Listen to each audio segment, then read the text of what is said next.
This dish is absolutely delicious. It is a pretty darn healthy dish too. It's not really gonna kick you in the butt with high carbs and all that other stuff.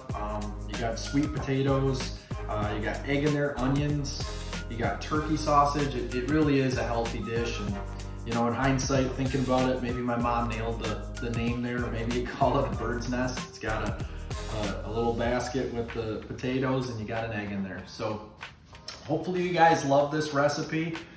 Don't forget to like and subscribe. Check out some of my other stuff. Have a good one.